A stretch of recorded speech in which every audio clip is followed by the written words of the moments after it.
अब देखो, मुझे बयानबाजी करके मुझे क्या ही फायदा होना है। मैं तो जो भी सच्चाई है, जो भी प्रोटेस्ट के दौरान हुआ, शुरुआत से जो भी हुआ, वो तो मैं सब जैसा हुआ वैसा सच्चाई बोली है मैंने।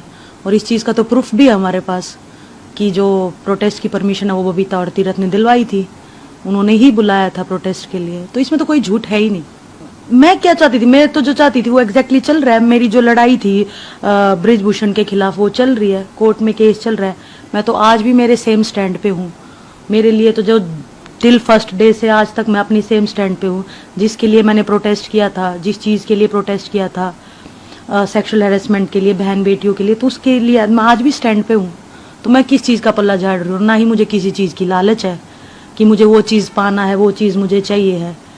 मेरी बुक आई है, उसमें जो भी सच्चाई थी प्रोटेस्ट से लेकर के, मेरी लाइफ से लेकर के, वो मैंने सब बताया है सच्चाई के रूप में। नहीं नहीं, बिल्कुल नहीं। ये बाद में उनका ये निजी फैसला होगा कि उन्होंने कांग्रेस ज्वाइन की, उन्होंने पॉलिटिकल होना पसंद किया, लेकिन शुरुआत इस चीज़ से नहीं हुई थी। शुरुआत तो मैं अभी भी बोल रही हूँ, सच्चाई भी है। विनेश ने भी ये चीज़ मेंशन की है। विनेश के अगर बयान उठा करके देखोगे तो उसने भी यही मेंशन किया कि प्रोटेस्ट की परमिशन दिलाने वाले बीजेपी लीडर्स थे, बबीता और तीरथ राणा।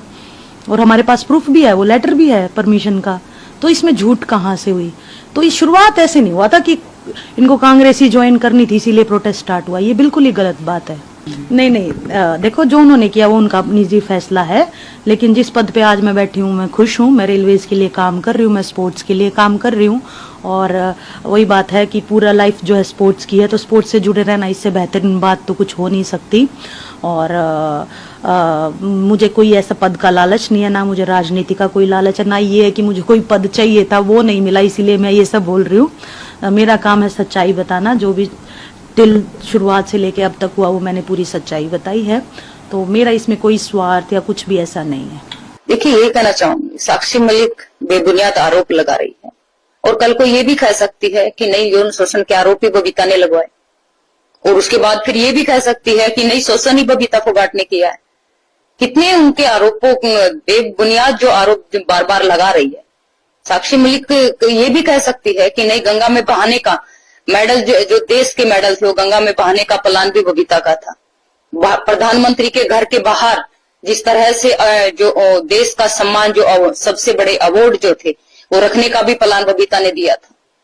तो साक्षी को स्पष्ट करना चाहिए और बताना चाहिए कि प्रियंका गांधी वहां पे खाना किसके लिए भेजती थी, और दूसरी बार परमिशन किसने दिलाई, वो भी तथ्य सबके सामने रखने चाहिए। दीपेंद्र हुड्डा, भूपेंद्र हुड्डा वहां पे धरने के अंदर क्या कर रहे थे, और उनको बताना चाहिए स्पष्ट। दूसरी चीज, जिस तरह उनको किताब लॉन्च करने के लिए भी बबीता फोगाट के नाम की जरूरत पड़ी, मेरे नाम के बगैर तो उनकी किताब भी लॉन्च नहीं हो रही है। तो उनको, मुझे लगता है, मेरे नाम से कुछ ज्यादा ही प्यार है। और मेरे पास कोई पद नहीं है, क्योंकि सारे पद जिन पदों की बात कर रही है साक्षी मलिक, तो खुद ये एक इंटरव्यू में कह चुकी है कि मैं भी अध्यक्ष, WFI के अध्यक्ष बन सकती हूँ। तो जो खुद ये अपने इंटरव्यू में बोल रही कि मैं भी WFI के अध्यक्ष बन सकती हूँ, तो वो आरोप मुझ पे क्यों लगा रही है? मतलब जो उसकी इच्छा है वो मुझ पे थोप रही है, इच्छा उनकी और आरोप मुझ पे। तो ऐसा नहीं करना चाहिए। और मेरे पास तो अब कोई पद भी नहीं बचा है। जिन पदों की वो बात कर रही है, उन बड़े बड़े पदों का मैंने त्याग किया है, चाहे सब इंस्पेक्टर का पद हो, चाहे डिप्टी डायरेक्टर स्पोर्ट्स का पद हो, चाहे महिला पहलवानों आंदोलन के दौरान चेयरमैनी का पद हो। मेरे पास आज कोई पद नहीं है, नहीं तो मैं साक्षी को वो पद भी दे देती।